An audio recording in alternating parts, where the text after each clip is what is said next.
NORAD first detected this latest unidentified unmanned object over Alaska on Friday evening. As they monitored it and tracked where it was going, it did cross into Canadian airspace. At some point today, President Biden and Canadian Prime Minister Justin Trudeau both spoke. They had both been monitoring the situation for the last 24 hours, and they ultimately decided that out of an abundance of caution, they wanted to follow the advice of their military leaders and authorize the shooting down of this object. Now, at this point, once this operation was underway, it was ultimately an American F-22 fighter jet that shot down this unidentified object over Canada. Now, there's still so many questions about what exactly this object entailed, including the size, its origin, and its purpose. And a few moments ago, the Defense Minister of Canada talked a little bit about what they know at this moment. Recovery operations are now underway and will be supported by the Canadian Armed Forces in conjunction with the RCMP. This coordinated operation will allow a further investigation into this object. We have no further details about the object at this time, other than it appears to be a small cylindrical object and smaller than the one that was downed off the coast of North Carolina. There is no reason to believe that the impact of the object in Canadian territory is of any public concern. Now, there's some details that she shared there that they felt were different. Shalom, family. Shalom, shalom. It's your brother Yawasop coming at you with another video. Just want to give all praise, honor, and glory to the Most High Power, Israel, the power of Abraham, Isaac, and Jacob, to the 12 tribes scattered. Double honor to the mighty men, the elders and the apostles in the community, waking up the lost sheep of the house of Israel in these last days. Peace and blessings to everyone doing this truth and humbleness and sincerity. Again, I'm going to say shalom. And there's another article. I'm going to try to read through it. Okay. Because the concern is, let's get that. It's a lot of concerns with the United States so-called air security. It's satellites, it's radars. Let's get it. Let's see if I can pull it out. Because that's still a topic.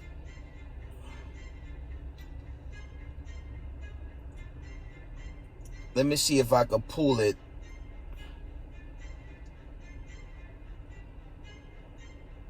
Because you do these accounts, we remember it started with the whole balloon. Okay, they shot it. Now, that account, they said they shot it over North Carolina. The initial account said it was shot over South Carolina once it got into the waters, or when it was over the waters. Then the F-22 shot it down. Those were the initial accounts. Let me see if I can find that. But it's an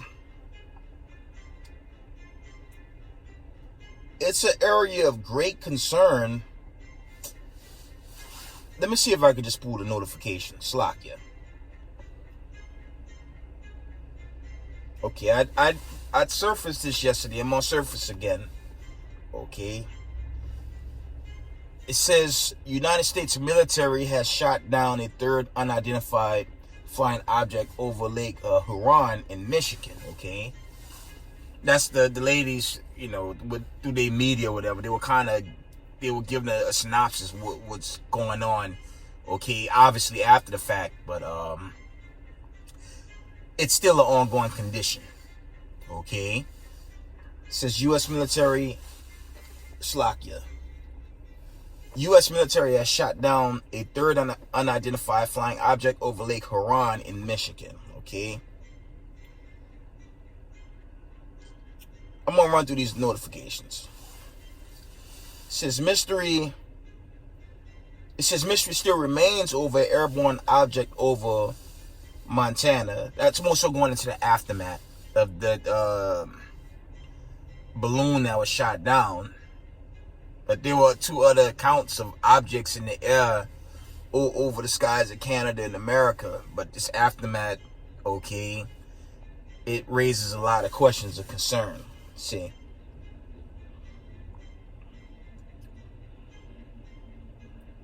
it says multiple reports stated, end time headline reports, it says multiple reports stated the object shot down over Canada was a cylindrical, it was cylindrical, despite White House saying it was more balloons. Well, obviously it wasn't more balloons. The concern is, why isn't Babylon the Great, okay, why isn't America radars catching these things as they continue to make their way through so-called American airspace? That's the immediate concern here, right? Check this article out. End time headline reports. It says pilots who shot down object over Alaska left baffled because it interfered with sensors. Read that again. It's only a notification. I can't open this one up at the moment. Actually, I might. It says pilots who shot down objects over Alaska left baffled because it interfered with sensors. See if I could get that one.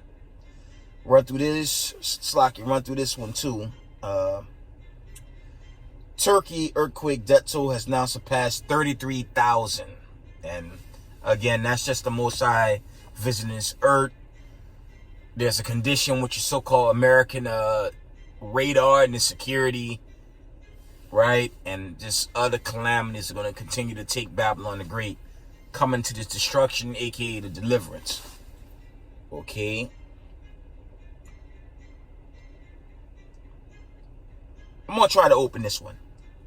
It says pilots who shot down objects over Alaska left baffled because it interfered with sensors. Let me see if I can get that one. Let me see if I can open that one up. Give me one moment.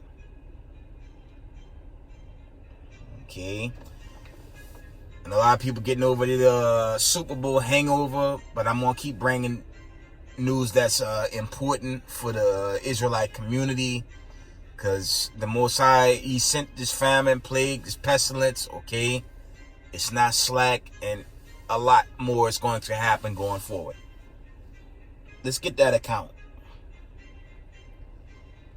Let's read this account.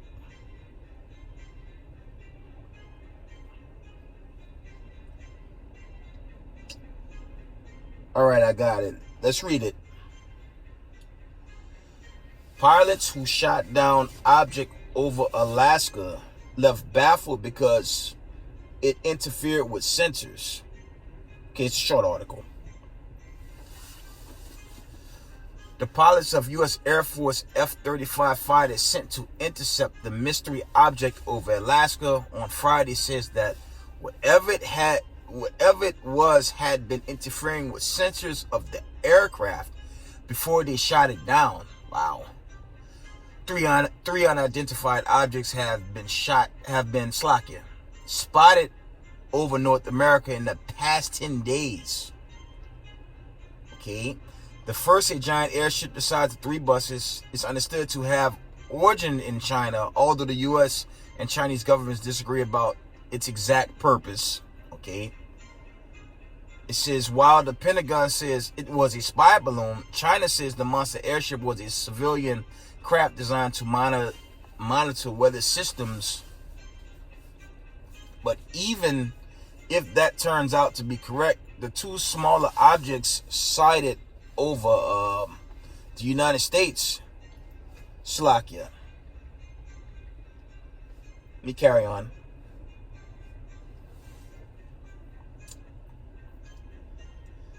It says the 2 smaller objects sighted over the United States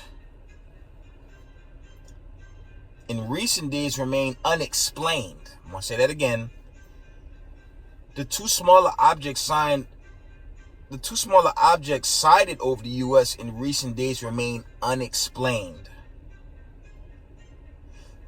United States Air Force pilots who shot down the object over Alaska were not able to identify what they saw.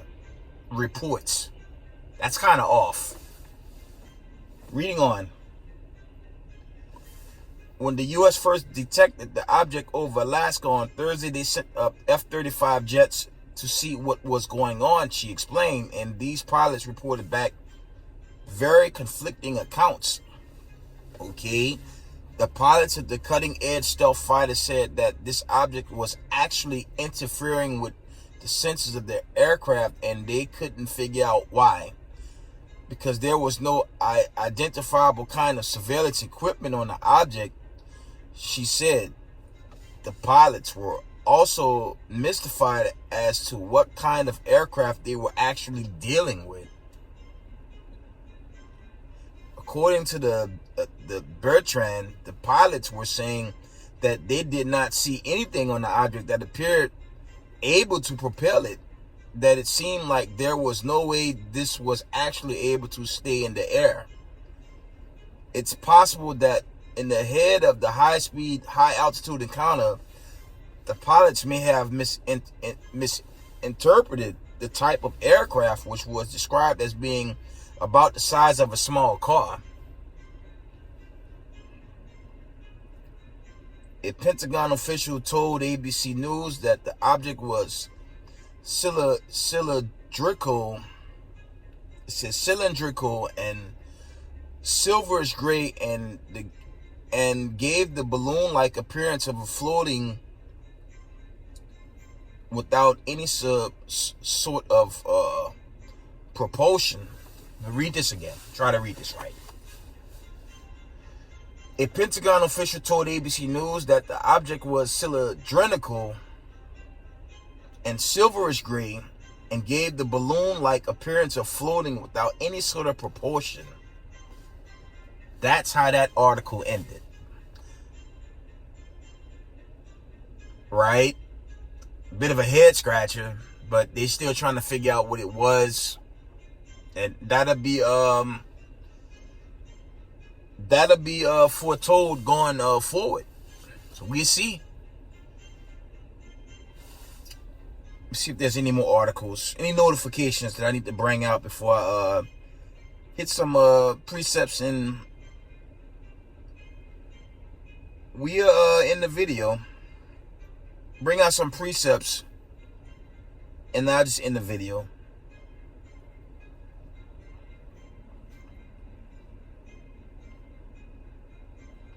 All right, that's it. Everything else is really dealing with everything else is really going into the earthquake. So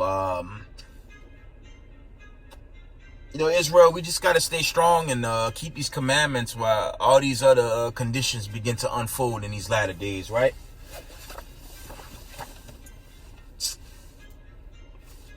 I want to go into this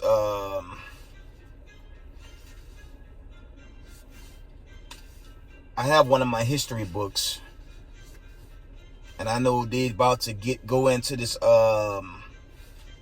this pagan madness called Valentines Day. I want to see if I can run through this article quick, fast.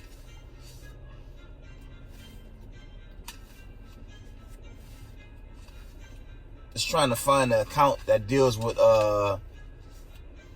Valentine's Day, because the Most High is not dealing with these pagan feast days, man. Right?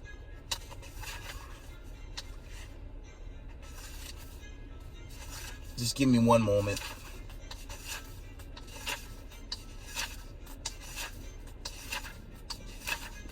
It's a lot going on with the proxy wars. It's a lot of war build-up. And the Most High, he's the ultimate chess player, and he's going to continue to set the stage for the elect to be delivered, and the wicked that's just jammed up in Babylon the Great. I'm going to keep repeating this, that big judgment is ultimately going to come. It's going to come to pass, and you just want to be on the right hand side, family. That's all. Just trying to pull the Valentine's Day account. Just one moment.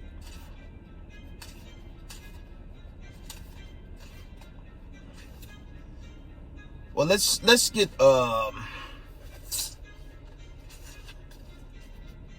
want to go into this. There's an account in Amos dealing with these feast days. Let's get that first. Because the last thing you want to do is, how you say, this is the time of the year where a lot of Israelites leave the truth too. Normally around this time of the year, Israelites that did up to 5 or more years, they just give it up, right? Let's get that. Let's get Amos. I know what I want. Let me find it quick fast. Amos 10:92. Give me a moment.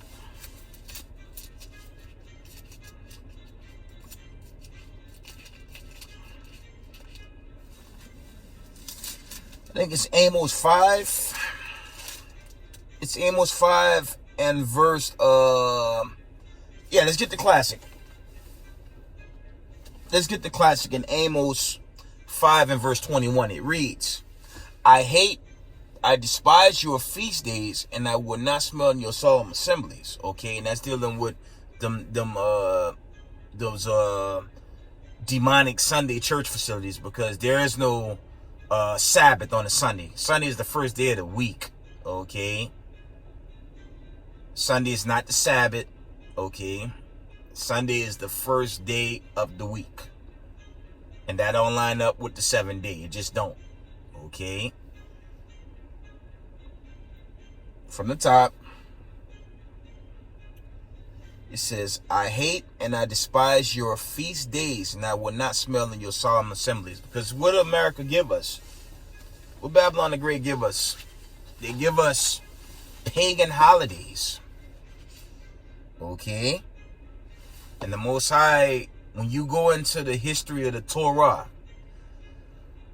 there is no account of Valentine's Day, okay, Columbus Day, Halloween, Christmas, right?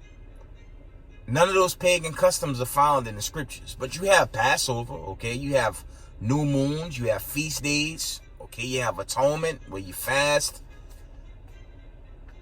Okay, you have Purim, the Feast of Dedication. There. When you go through the heritage, we have high holy days to keep, but you're not going to find these pagan feast days. Okay? None of these pagan feast days are biblical. They all set up by the damn devil that the Bible speaks of, and the Most High don't want us, He don't want us partaking in these pagan customs. Okay, roughly paraphrased, and I believe that's Jeremiah the 10th chapter. Now that's more so going into that Babylonian custom, but it lines up well with what they call Christmas. The Most High say, learn not the ways of the heathen. Okay, right? We're gonna run through this quick article coming out of the book Holiday Hustle by Elder Frank Zaquan Jordan.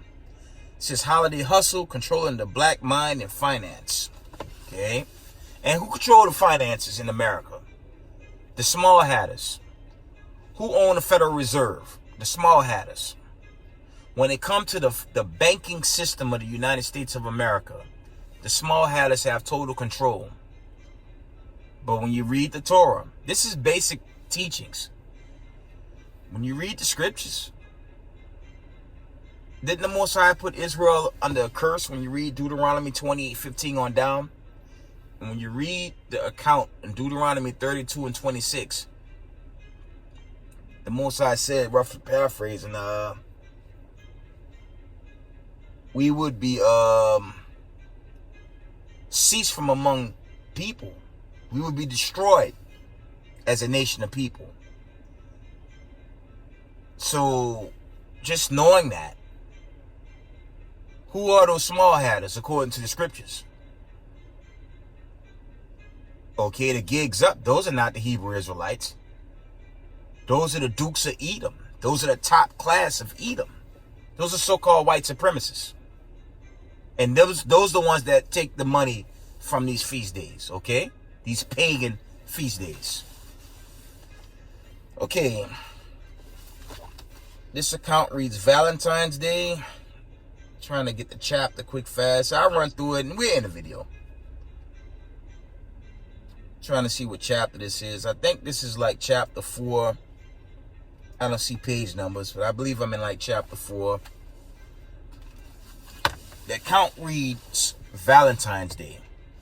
The holiday of Valentine's Day probably derives its origin from the ancient Roman feast of Lupercalia. In the early days of Rome, fierce wolves roamed the woods nearby. The Romans called upon one of their gods, Lupus, to keep the wolves away. A festival held in honor of Lupus was celebrated February 15th. The festival was celebrated as a spring festival. Their calendar was different at that time, with February falling in early springtime. One of the customs of the young people was named drawing on eve of the festival. Lupercalia, okay, I think that's the proper way to say it. Lupercalia, the name of Roman girls, were written on slips of paper and placed into jars. Each young man drew a slip. The girl whose name was chosen was to be his sweetheart for the year. Pagan madness. Legend has it that the holiday became Valentine's Day after a priest named Valentine. Valentine was a priest of Rome at the time. Christianity was a new religion. More pagan madness. The emperor at that time, it says Claudius, too, ordered the Roman soldiers not to marry or become engaged. Claudius believed that as married men, his soldiers would want to stay home with their families rather than fight his wars. Valentine defied emperor's decrees and secretly married the young couples. He was eventually arrested, imprisoned, and put to death. Okay. Valentine was beheaded on February 14th, the eve of the Roman holiday. It says, the eve of the Roman holiday, Lupercalia. After his death, Valentine was named a saint. As Rome became more Christian, the priest moved to spring holiday from the 15th of February to February 14th. Valentine's Day, the holiday honored Saint Valentine instead of Lucas. Slacky, I'm probably not saying that right. See if there's any more. Roman feast of Lupercalia, a pagan love festival. In 496 AD, Pope Glacius changed Lupercalia from the 15th to the 14th to try to stop the pagan celebration. The church realized that there was nothing wrong with celebrating love, only the pagan elements insulted God. Lupercalia was done away with, but it had left its mark on St. Valentine's Day. Valentine had become known as the patron of lovers. Valentine's Day is celebrated in honor of the beheaded death of Saint Valentine.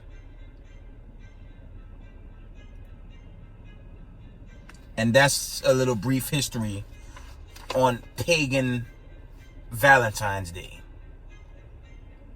Let's get Jeremiah. I'm almost done. It won't be long, family. You just want to focus on keeping the commandments. Okay, just keep these commandments and just do right by the Most High in these latter days, because more is on the way with these judgments, family. Okay?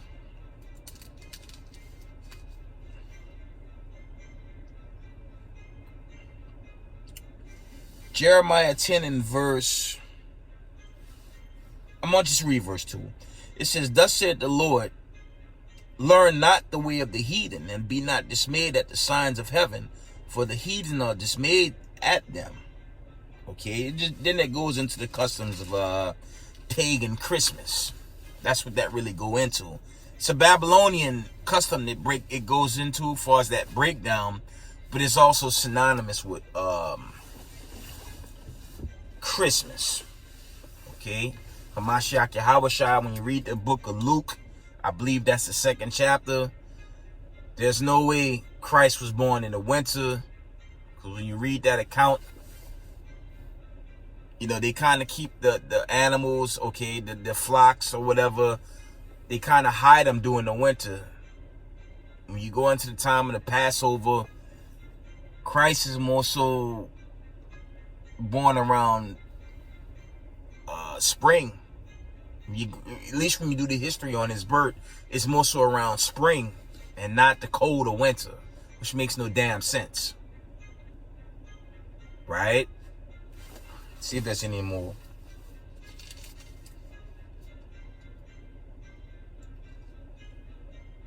So that's it on that. See if there's anything else here before I wind it down.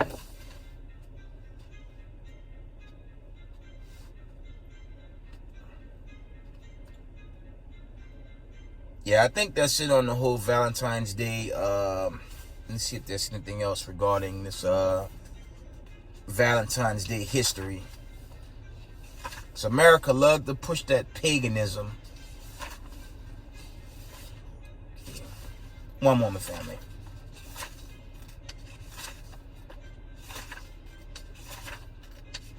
Trying to see if there's a second account regarding this Valentine's Day garbage.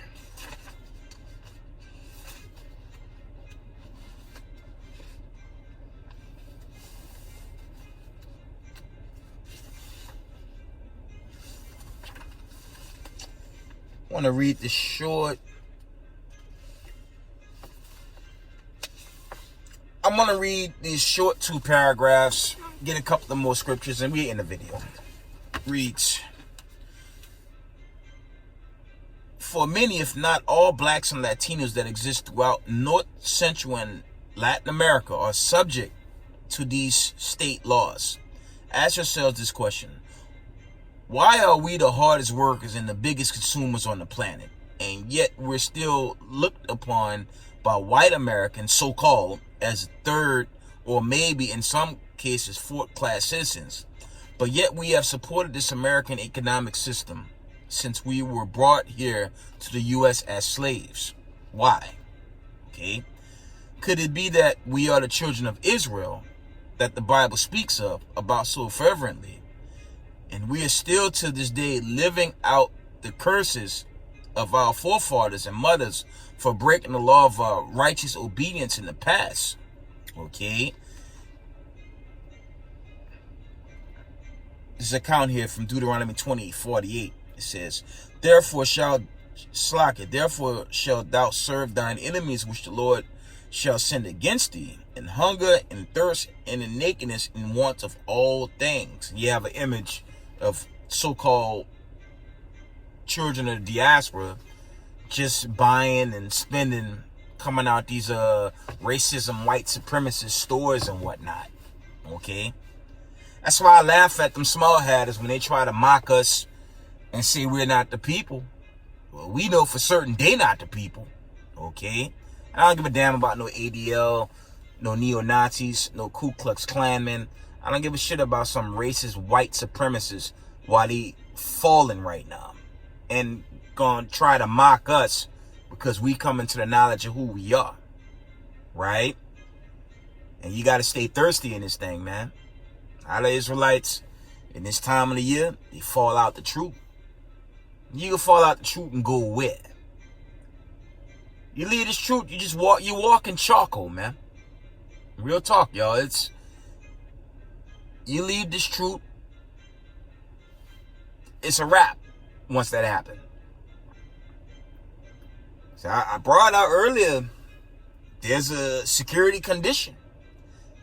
And something else is going to come through American skies going into that judgment.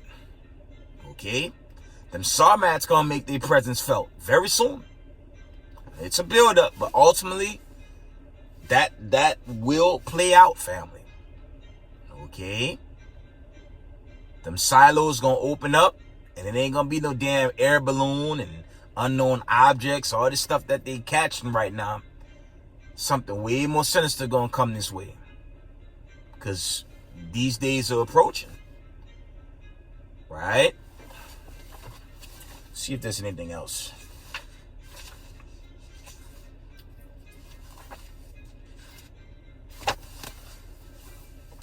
Let me get this one more account. Yeah, I just got out that damn plantation. Let me share this account. Y'all look at the history. Y'all go to my earliest videos. Y'all see what I'm doing. Y'all see what occupation I have. You had them big ass, slack you for the language. You had them huge flat screen TVs with that damn football game. But was it a warning sign on Babylon the Great on what's to come? Give me a minute. Let's get the account.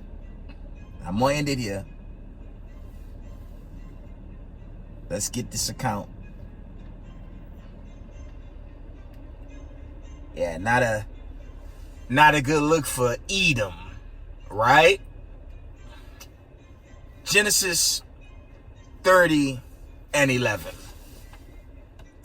And it reads, Genesis 30 and 11. It says, and Leah said, a troop cometh, and she called his name Gad. From the top, Genesis 30 and 11, it reads, and Leah said, a troop cometh, and she called his name Gad. Okay, let me get the other one. There's one that I just want to slack you. Let me get this account. Yeah, that's not looking good for Edom. Okay.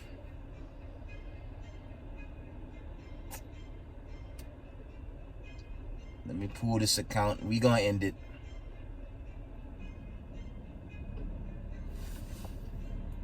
One moment, family. Here it is. Gonna end it here. Genesis 49 and 19. It reads, Gad, a troop shall overcome him, but he shall overcome at the last. It was very telling how it appeared the Chiefs wasn't going to win that game. And all of a sudden, they came back. Now we know racism, white supremacists put Gad in slavery. And a lot of us that call ourselves Negroes, okay, Southern Kingdom, a lot of us go back into that, but only Hamashiach Yahawashai, he's going to reveal that, okay? You go into Revelation 7, okay? Go into the 12 tribes in the latter days, going into that deliverance. Yahawashai is going to reveal who was who. But it was just telling to see how the so-called Chiefs beat the Eagles. And it's symbolic to what's to come. Now, that was a sporting event.